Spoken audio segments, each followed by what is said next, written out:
All right, folks, so it's about 2:32, so we'll go ahead and get started. Thank you today for joining us. We are here to discuss our reaccreditation 2019 site visits and verification procedures for our 2019 cohort of reaccreditation affiliates. Just a couple of quick housekeeping reminders as we kick this off today. Right now you are currently muted. That will stay the case throughout the entire webinar until or unless you'd like to participate in the conversation, in which case you can indicate by using the raise your hand function on the participants panel, or you can also use the chat function to either reach out to the group or directly to the host, and we will either unmute you or read off your comment aloud so that you can participate in the conversation, ask any questions, comments, or clarifications as needed. If you are facing any audio challenges, we do ask that you call in using a landline or a phone. The computer audio function sometimes does have some challenges, so we do ask that you dial in using a landline if possible. So with those housekeeping reminders, we'll go ahead and kick off here. So today we are going to discuss the reaccreditation 2019 site visits and verification protocols. My name is Kelly Mears. I am the associate on the quality and performance team, and I'm joined here in the room by two of my colleagues. We'll go ahead and let them introduce themselves. Hi, everybody. I'm Julie Dennis. I'm the program manager for quality and performance, which basically means that with Kelly, I do all things related to TQS. Hi, everybody. I'm Connor Smith. I'm data coordinator, so I'm part of the data quality team dealing with SISM and the likes. Right, and we are super excited to talk to you all today about our reaccreditation 2019 site visits and verifications. So we do have an agenda here for you, pretty straightforward. Today we'll just kind of give an overview of our site visits and verifications review processes, what that component looks like as a part of reaccreditation, and we'll do a little bit of a deep dive into both of those specifically, give you a timeline, some of those base requirements, and then some of the resources and what exactly you'll be doing. And then we will ask that everyone stays on the line to the end for the overarching timeline, some communication best practices, and resources for you throughout this process. So even if you are not selected for a site visit, we do ask that you continue on through the whole webinar because that end piece is going to be important for everyone. So the slide that is in front of you today should be familiar for those of you who joined us on our February Box.com webinar led by Julie Dennis. She went in depth into those first three components, the alignment with TQS standards, which is what you're probably most familiar with, sort of uploading to Box.com, using SISM and SISNav to make sure that you're up to date on your data, and participating in the full entire reaccreditation process. Also the attestations, which are a part of that every 3-year component, and the assessments for which you're not required to do anything this year. And today what we'll do is go ahead and focus on component number 4, which is a part of the entire reaccreditation component, and it describes your responsibility as the affiliate to facilitate the national office on-site review of documentation if you're selected for a site visit, or if you're selected for a verification procedure to provide the source data and support data that we're requiring for the 3 components of the verifications. We'll go into what that means in just a bit. So you should have been notified if you are part of this process. That's probably why you're on this email, is because you or someone at your affiliate was notified directly by me last month that you are either up for a site visit or a verification or both. If you're not sure which one you're up for or don't remember, just hold tight. We're going to go through that in just a minute. But as a general overview of this process, these site visits and verification procedures are both quality assurance mechanisms for us at the national office to have an opportunity to learn more about your affiliate operations and just to confirm that we are providing the high quality of student services that we ensure we are providing at the national level. So you're participating in a process that is really verifying the quality of work that happens on the ground level. So thank you for your participation in this process, and know that this is really contributing to an overall strength of the data and the practices that we have in our network. A quick reminder, affiliates were selected randomly for this process, but we also incorporated both state and national feedback with sort of their leaderships and consulted with all folks from state and or national folks as relevant. So at least 10% of the cohort for reaccreditation each year undergoes a site visit and the additional verification procedures, and then we select an additional 10% to undergo specifically the verification procedures. And we'll go into what each of those components are in the next couple of slides. So like I promised, just a reminder here who has been selected for these procedures. Site visits are going to be our friends in Texas. Verifications are going to be our friends in North Carolina, Florida, and South Carolina. And then the folks who have been selected for both site visit and verification are Georgia, Indiana, and New Mexico. And the reason for that is just because state law in Texas actually undergoes very unique data verification requirements, and so our friends in Texas actually undergo a much more rigorous data verification, and so we don't select them for this process. But this is hopefully just to give you an idea of who you're in camaradeness with, and make sure that you have an idea that you're not the only one going through this process. There are folks who went through this process last year and in 2017, and many of them are already completed with the process, have been reaccredited, and might be able to offer some best practices. So if you are looking for support or guidance in the process, look to your state contact, come to us for best practices, or you can also reach out to other folks who have gone through the process before. So this is really going to be where we'll spend the bulk of our time here on the verifications procedures, and then, of course, we'll dive into the site visits and whatnot. We will be using Box.com to upload for the uploading process for this procedure. In a similar fashion to the Box.com folders that you receive for your general reaccreditation, you will also receive a separate folder called your affiliate name, so it would be CIS of Greenville, for example, verifications. And so we would make sure that that box is actually a limited box structure, and that's why it's separate from your general box. And that is going to be limited to folks here at the national office who are going to be sifting through that data. So it's going to be folks like Connor who are actually going to have access to those folders as he and his team conduct the reviews. The structure is going to be similar to what it looks like in the standard Box.com structure. So there will be a section for each of these components of verifications and a guide. So you'll have some support and information in there as well. If you need other folks to be provided access to that box, just let us know. We'll make sure that everyone has access. One of the things you'll hear me say throughout this is just let us know. We're hoping that this process is fairly communicative in two directions, and so not just us letting you know sort of the expectations of the process, but also you letting us know what you're capable of, what you have available to you, so that we can work out the best way to review some of this source data.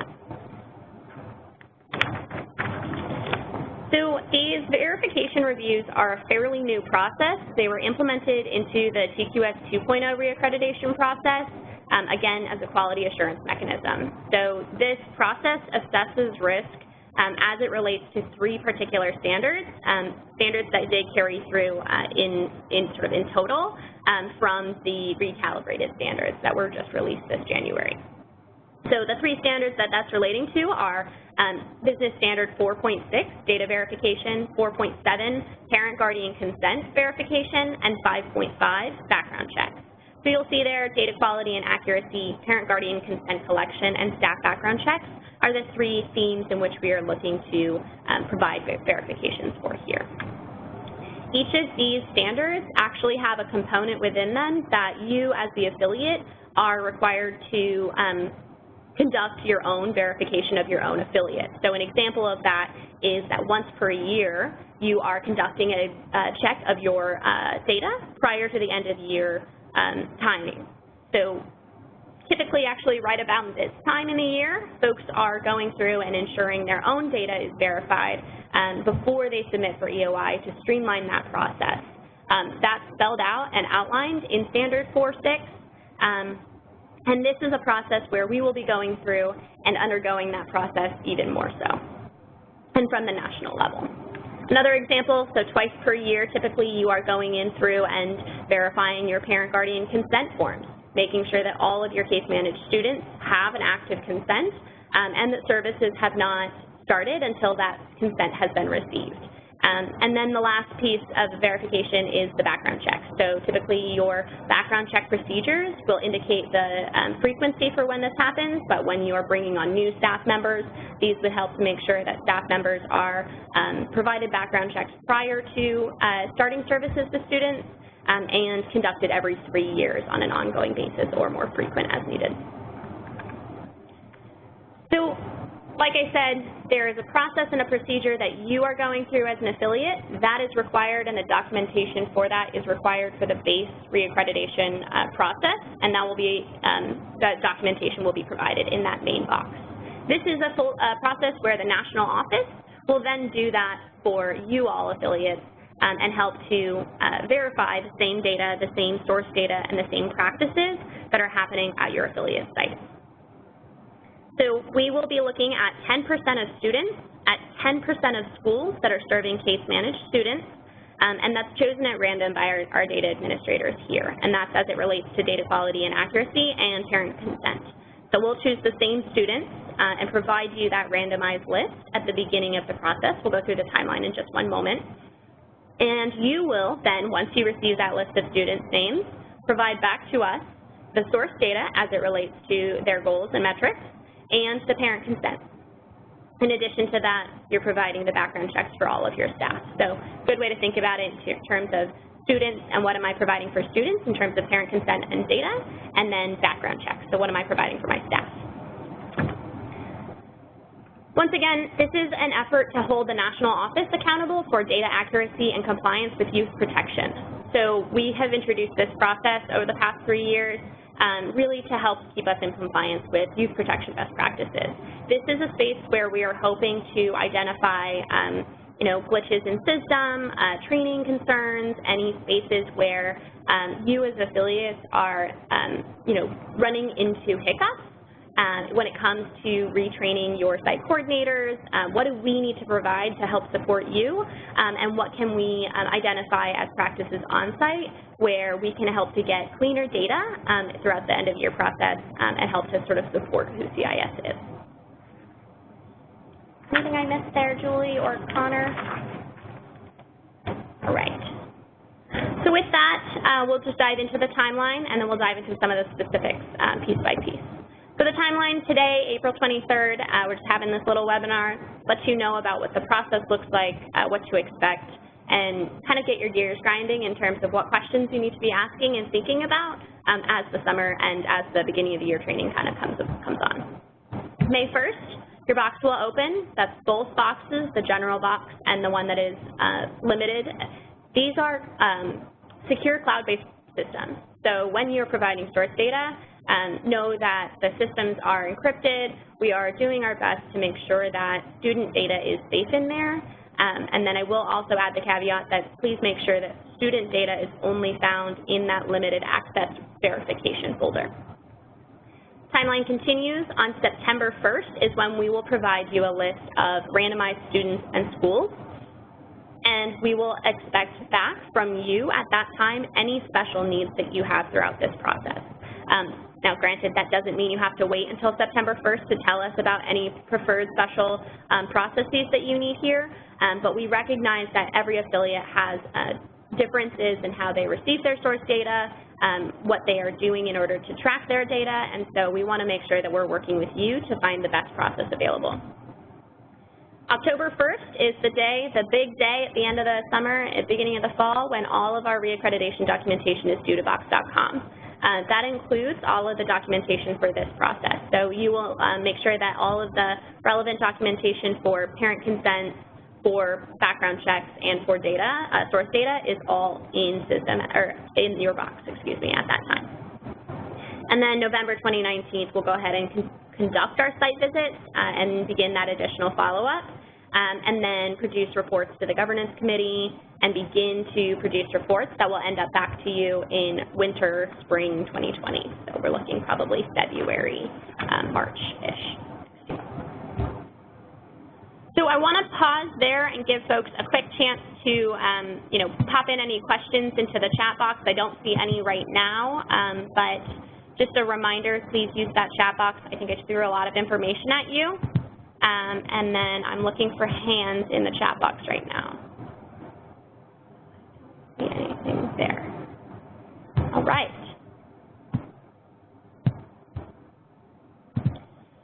Go ahead and go to the next one. Cool. So again, this is where we're going to spend the bulk of our time just talking about what the process looks like.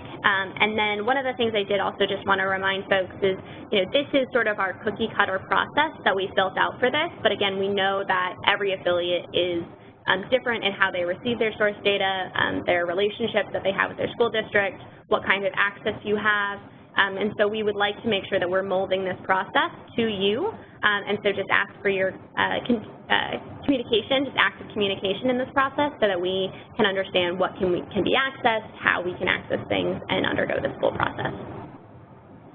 So data quality and accuracy is the first part of the process here. We will be reviewing and providing you a list of 10% of students at 10% of schools in which students are case managed. So if you case manage students at a general use services site, that school would be included, or that site would be included in our sort of count of how many schools.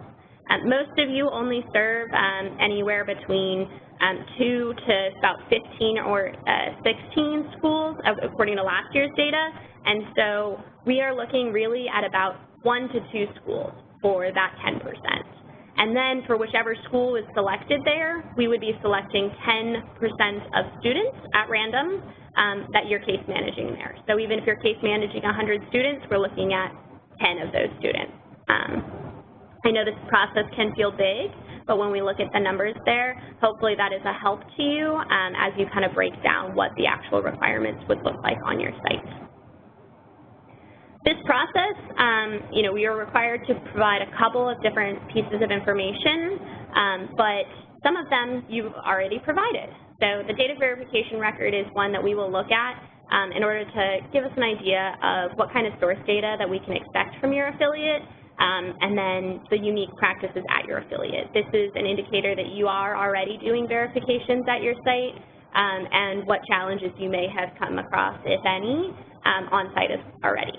That's something you're already providing in Box, so consider it done as long as it's done throughout that reaccreditation process.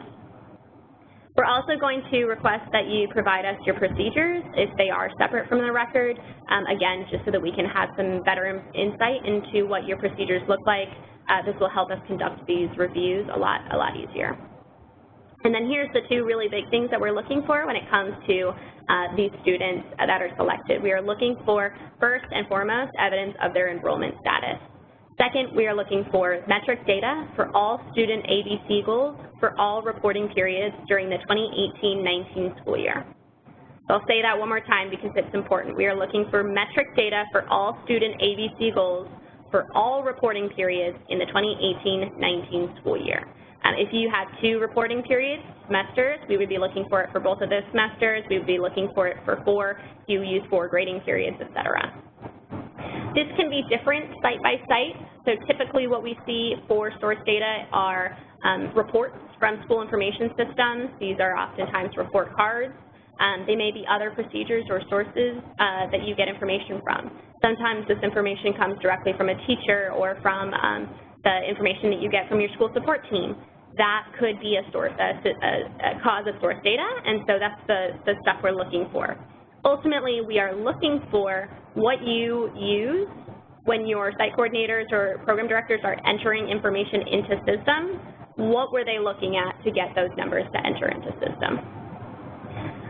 Again, this is a little different case by case, school by school, depending on what you have access for. And so that's why I say we want to sort of encourage a two-way communication so that we can make sure that if you don't have access to pulling a report and exporting it and uploading it to Box, we can set up the time in advance of this review period to do a screen share with you. Gretchen last year had a number of conversations with affiliates over the phone or over video chat where they were able to screen share and provide this information. We also know that the reports that you are looking at are oftentimes a language that is unique to the school. So if you're pulling a report and the way that your site coordinator will calculate up your attendances for your student is by clicking all of the blue dots on a calendar, we just need that information. And so we encourage you to utilize the Box note structure functions emailing me and or the data quality team just to let us know how to interpret that data. And then the last thing you'll see on this slide here is just a screenshot of what that box.com structure looks like. So there is a folder right there that says data quality and accuracy. You would provide any source data into that folder as it relates to those students. Again, if it can't be uploaded to Box, that is fine. We need to know that in advance so that we know where we're looking for some of that information.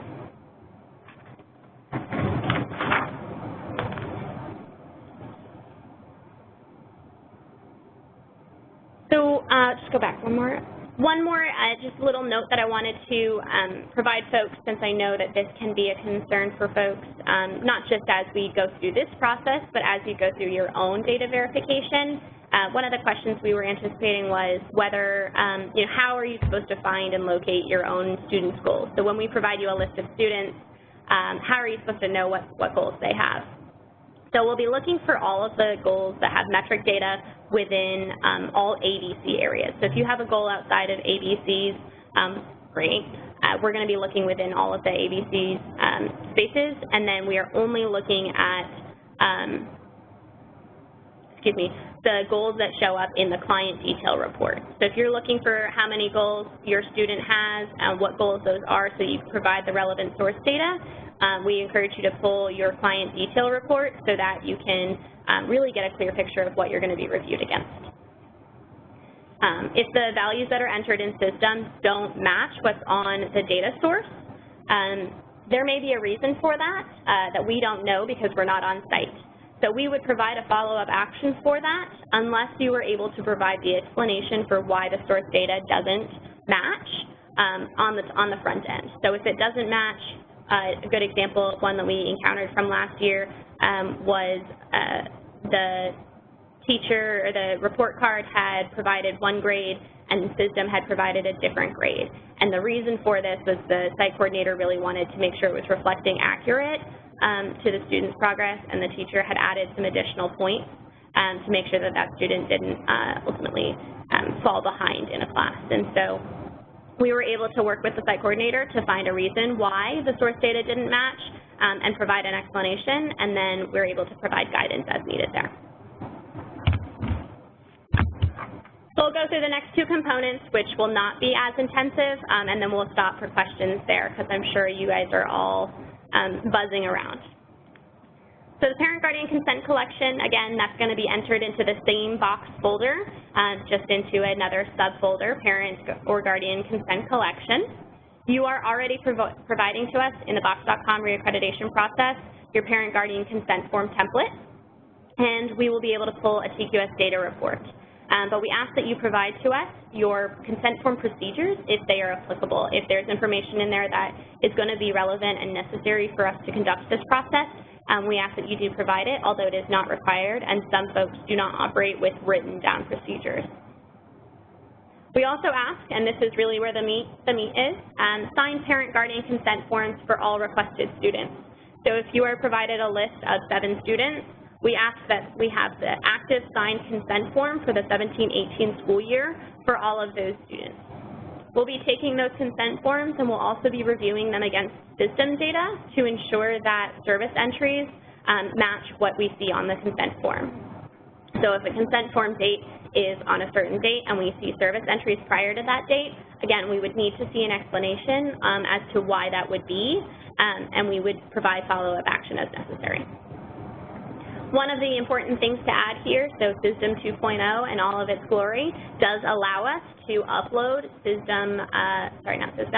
parent-guardian consent forms directly to System. And so if you would rather, we are happy to allow you to upload them to System, or maybe if that's your affiliate's practice already, then excellent. You would just let us know. We would go ahead and review what is in System. Some folks have taken advantage of that because that's already their practice. Ultimately, there is no difference in the security aspect from box.com to System from that sort of security aspect, and we would go ahead and delete the data that's in these boxes after we review, so we don't hold on to at the national level any parent consent forms or any student source data. We ultimately will delete this after this review process has been completed.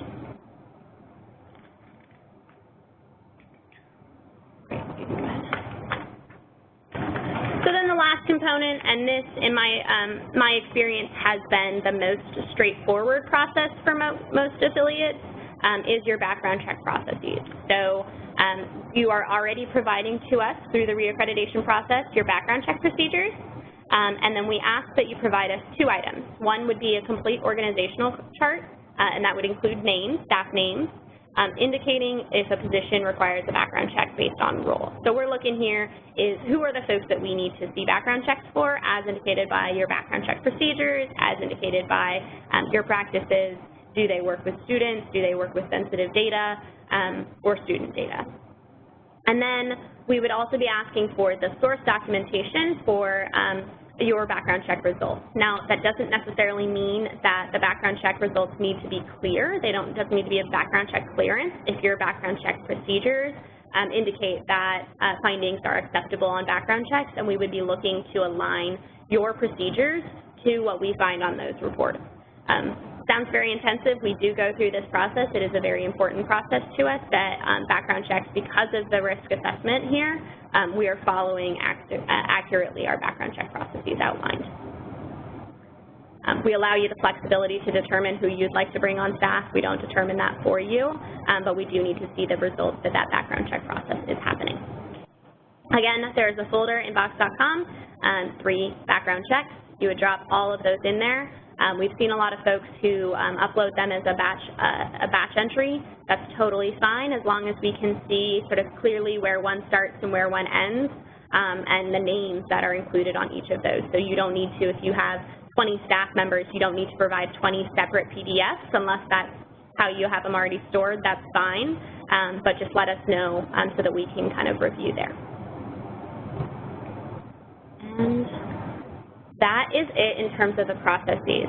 The follow-up actions here are what we would be providing you after you have provided us information by October 1st. So after October 1st hits, me, Julie, our data quality team, and probably a lot of folks actually incorporating folks from the state networks, will be reviewing all of the documentation provided from Box.com. Our data quality team in particular will be focusing in on what you're providing in this additional verification process so that we can look at the source and student data to really review. So we anticipate those reports in spring of 2020 to very likely contain follow-up actions here. Those follow-up actions can range from anything from, can you just provide a clarification, we weren't sure, we didn't quite see the matchup here, to an attestation of your practice, hey, yep, this is actually how we do it, nope, that's actually how we do it, just kind of providing that clarification from what can't be met through a distance review.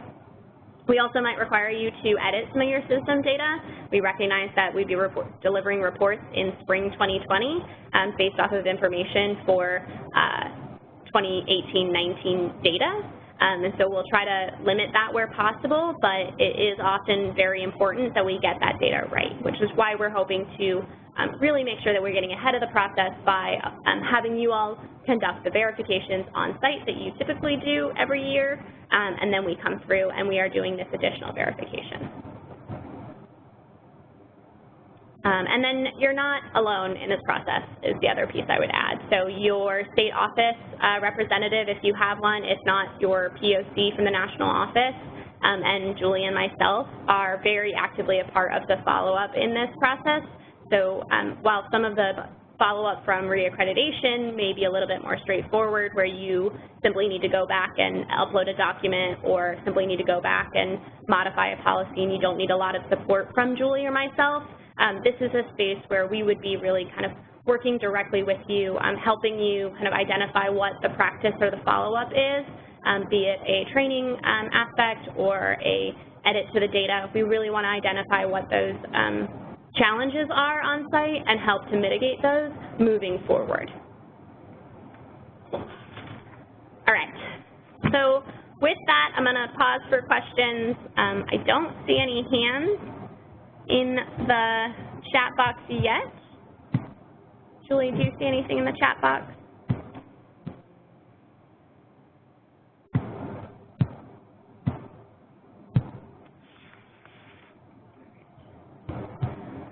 Well, I know I threw a lot of information at you. This webinar will be recorded, so you can go back and you can re-listen to what I have delivered here. There will also be a guide provided to you for the reaccreditation verifications process, so you can reflect on some of this information in that guide as well.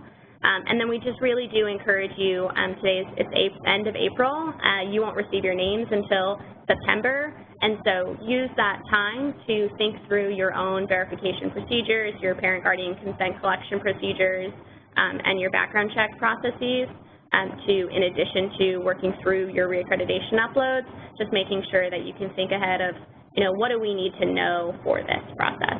What do we need to provide the national office in terms of helping to decrease any duplicated work or anything like that?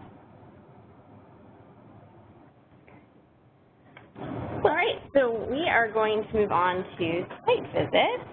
And I know that this is a place that can cause a little bit of anxiety for everyone, but I don't want us to be anxious. It's actually a wonderful opportunity for us to kind of see the work on the ground and the work that you're doing in the schools in which you serve in your community. So everybody could just take a deep breath because site visits are really a wonderful opportunity to kind of just show off what wonderful you're doing.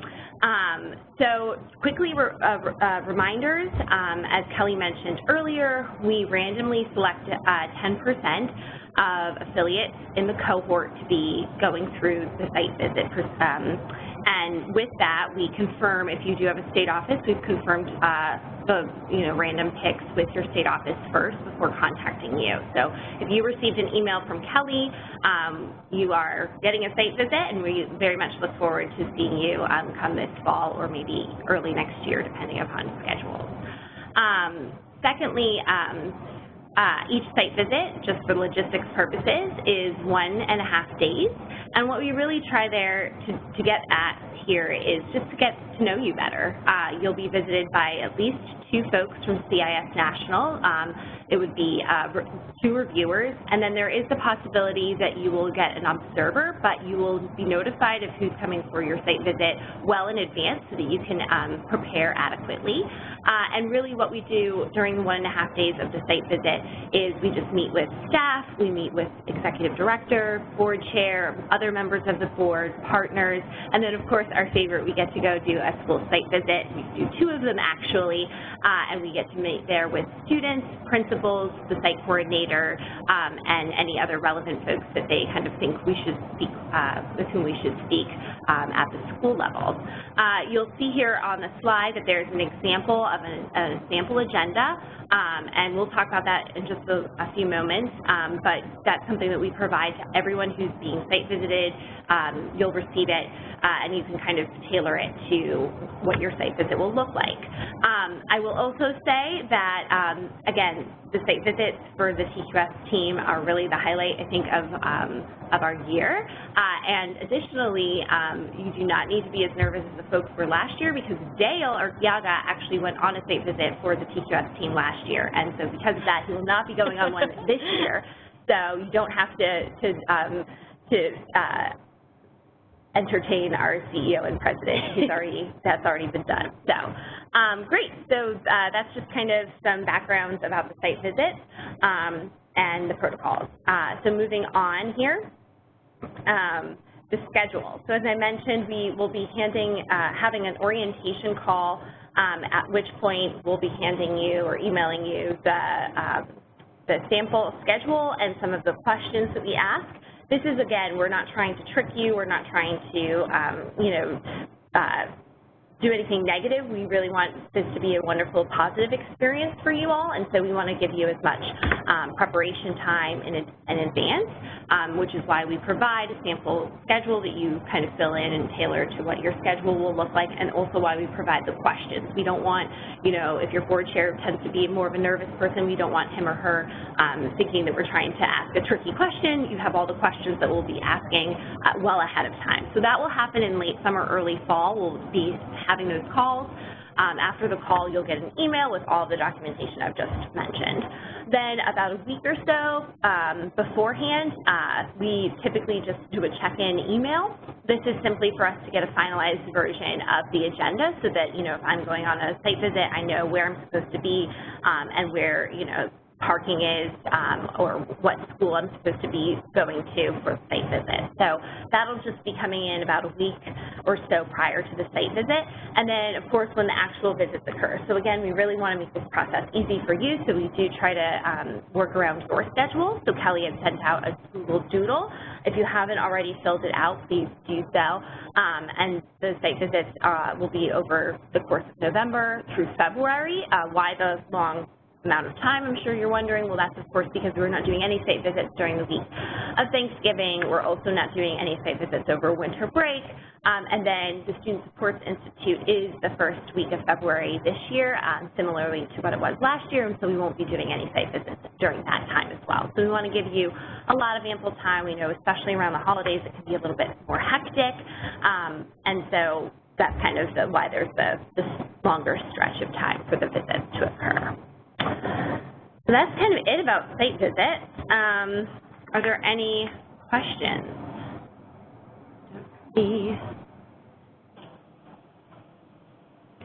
Not any in the chat. The other thing I would add here too is that, you know, with our site visits, we are expecting, you know, we have an agenda that's spelled out there that we're looking for, you know, interviews and such. We don't expect you to take us to lunch or to provide food or anything. We're happy to join you for lunch or anything like that, but know that this is not a space where you have to entertain us and you know, show us around, although we love to see your community and hear your insights about recommendations, and we'll absolutely join you for things as you wish. But want to take that burden off. This is not a requirement that you know, woo and dine us. This is a space where we get to learn about your practices, the affiliates, the school, the students. And then the other piece that I will add here is that it is a really good opportunity if you are a part of our additional verifications. You know, yes, that agenda is filled out, but if there are practices that need to be reviewed on site or specifics that happen with your site coordinators or your data entry practices that would be best reviewed on site, we are happy to try to arrange that. Again, we need ample time to schedule that. So it may require that site visit to turn from 1.5 days to closer to 2 days if we are doing that. And so we just ask that we try to get that on the books as early as possible and try to make sure that we have the time. So trying to be flexible in terms of how we provide source data, but also need to make sure that we can. Julia and I are planners. So. And speaking of planning, here's our timeline for 2019. So this should look familiar again if you were on the Box.com webinar in February. This timeline's mostly the same. There's just a couple of additions here. So we had that Box.com webinar in February. We're right in the middle. May 1st, 2019, I'm sure you all have your calendar starred, is when Box.com opens for our 2019 reaccreditation cohort. And so that's when you, as Kelly mentioned, could begin uploading anything for regular reaccreditation at that time. So we have our October 1st, 2019 Box.com closure date, and you'll notice that in there is, of course, which we spoke on a few slides ago, September 1st is when, if you're going through the verifications process, you'll be receiving the names of the students. I do want to note here that we are aware, of course, that Leadership Town Hall is running in mid-September this year, and so just be mindful especially if you anticipate that you'll be attending that for maybe more than just the 3 days that it is, and that you need a little bit extra time, or if you're wondering why Kelly and I aren't answering any emails during that third week of September, it's because we're at Leadership Town Hall. So we're very cognizant of that, and again, it's just really, as Kelly mentioned, being communicative about, making sure that we're hopefully telling you in enough time in advance that you'll hopefully have everything in by October 1st. We enter that review period shortly thereafter, and that's again when we do the site visits and when we are checking your verifications. And then once we do that, we produce reports that we send to our TQS Governance Committee and then give extensions as needed. So that's that. Perfect. Oh, yes. So with that timeline, we did want to also provide just a couple of the rules of the road, as we've been calling them, in order to sort of provide best practices here. And over the course of the last couple of years, just lessons that we've learned. So as with the general reaccreditation process, please attempt to use clear naming conventions as you upload your documentation. It's important that we just know what we're diving into as we review documentation. It's really helpful, and it also helps us to flash back to you all when we're referencing different documentation as you upload it. Specific to the data verification component, we ask, so schools that are included in that random sample are going to be any schools at which students are case managed. This would include general use services sites. So just to keep that in mind, if you are case managing students, this could include general use services sites if they are case managed students there. If there are schools or sites where it would not make any sense to include them in this process, flag it for us. We will review it and make a determination in coordination with state offices as to whether that school should be included in the random sample. We likely will include it and have a conversation about it after if it has been selected, but we are wanting to, again, have this be a two-way conversation. So let us know, we just got in that school at the tail end of, 2018-19, and so we only have a month of, information from them. That may be a reason why we wouldn't include a school. If you do have data sharing limitations, any restrictions or anything of that nature, please work directly with me. I will set up either a call with myself or we can shoot back emails back and forth. We can bring in the data team as necessary to just discuss what the best way to find this data is. This is a component of your reaccreditation, and so we will find a different school or a different process or a different setup to conduct a data verification, a parent consent verification and a background check verification in some way, but we are flexible and will like to work with you to figure out the best way possible. Like I mentioned earlier, this could be screen sharing, this could be a space where you're reporting and generating a report where a phone call to certain folks might be appropriate to help determine information. And then if you'd like to use your site visit time, we would need enough time to allocate for that as well. So please let us know any additional needs by September 1st. And again, if you'd like to just email me right after this, that'd be great too. Do not feel like you have to wait until September 1st, but we absolutely need to have any indication there by September 1st. And then with the site visits, just a reminder, this is an opportunity for us to see the work that you're doing on the ground and get a look behind the documentation. This helps us answer some of the questions that we would have from a distance review, really by having a face-to-face conversation. It's an absolute joy for us to experience what you all get to work with in the network. And so hearing the challenges that you face working with you on site and seeing all the wonderful work that you're doing is really a great opportunity for us to understand what it is that you're doing. And then we understand that schedules are difficult, but please keep us informed of any changes as things may shift. So if your principal or your student support team all of a sudden isn't available, we ask that you just let us know. If things need to be shifted or schedules need to be rearranged, we can arrange for that, but we, again, just need flexibility there. And the site visits should be signed up for really as soon as possible. We're asking for you to sign up for them by April 30th, which is 1 week from today, and that's just to get things on the calendar. If you are just not going to be able to get us a date by April 30th, but you can get us something by May 7th, that's cool. Let us know. Again, we're trying to be really flexible here in whatever ways we can, and then just please be cognizant of when school is in session. These site visits should happen while school is in session so that we can work, see the school, see what happens, speak with students. And so be cognizant of when school is in session, what days are administrative days and or testing days. We don't want to interrupt any testing schedules or anything like that.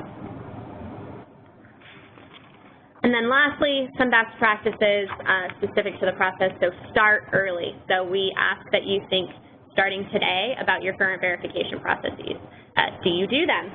If not, please reach out to Julie and myself. Don't feel like there is going to be a reprimand process if you say, hey, Kelly, I don't know what you're talking about. I was supposed to do data verification. That's what this process is about, is continuous improvement and, process improvement, continuous learning, making sure that we're doing better from today moving forward always. So if you are doing verification practices right now, what do you typically look at when you're looking at your affiliates data? What do we need to know when we're looking at that data? What are things that we may need to have access to that only you as an affiliate program director maybe have access to? And then also start early by uploading your background checks early. So you'll have access to this box structure on May 1st. While you won't receive your students' names until September 1st, you already know what staff members you have for the 2018-19 school year. And so if you have those background checks already on site, which you should, or I guess not necessarily should, there are circumstances where you might not have them directly on site, but if you have access to them, please upload them or start getting ahead of that process and reach out to the school district or whoever you need to get that documentation and to collect that. Secondly, talk to us. If you have schools, districts, circumstances that pose a challenge, please just reach out to us to discuss those challenges. We would like to work with you to identify the best possible path. And then 3 is explain your uploads. So if you have different source data, every community does, please let us know. If it is incredibly straightforward and you're like, Kelly, I don't need to explain to you that when I'm looking for 7, it says in system 7. Hopefully we can be clever enough to pick some of that stuff up, but if there's any sort of unique coding or like color coding or anything that happens on reports, we just ask that you provide some of that information. So what is it that the site coordinator is interpreting when they then upload into system? And then if you upload source data into the box, but it doesn't match what we see in system, there might be a reason for that, so please provide explanations. You can use box notes for that. You can provide explanations by email, and then give us some of that logic. We can also better identify what the follow-up action can be when you provide that information on the front end. So we really request that you try to be communicative with us throughout this process. Lastly, there are some webinars on the NRC from last spring 2018. Julie held a wonderful series of TQS deep dives and office hours, and the ones that are called out here are specific to the 3 components of verification: data, parent consent, and background checks. So if you're interested or don't have those processes already developed, these are really good spaces to go to for more information on that, for developing those processes, establishing best practices. They are related to, like when we talk about the standards, they're using the numbering system from the old iteration of the standards. So recognize that. They'll be saying 3.8 and 3.10 and whatnot, but the content is still really good and still really relevant, so we wanted to make that available to you. And then, of course, if you have questions just about the general box process, the 2019 web cohort webinar from February is also up there. If you have any questions about this process, because again, I know I threw a lot of information and a lot of words at you, please feel free to reach out to me. My email is going to be on the next slide. And then if you have questions about specific data, so source data, student specific, we just ask because of the, the sensitivity around student data that you include those communications back and forth through the data team directly, so specifically through Gretchen and Danique and Connor. And so the 3 of them will make sure to get you very accurate information as it comes back to system, and what we're looking for there. Thank you for your time. Again, this webinar will be online. We'll put it up on the NRC, and I'll email you all that link once it's up. Please let us know as soon as you have any information or questions. Don't forget to sign up for your verifications. And then we will go ahead and stay on the line, up until probably about 3:30 in case you have any questions. So if you have anything specific for us, we can chat either here on the line now, via email, or feel free to give me a call as well. Thank you otherwise for your time. We really appreciate just your time today, your time as it leads into the summer and throughout this reaccreditation process. And we appreciate the really incredible and hard work that you do for students every day.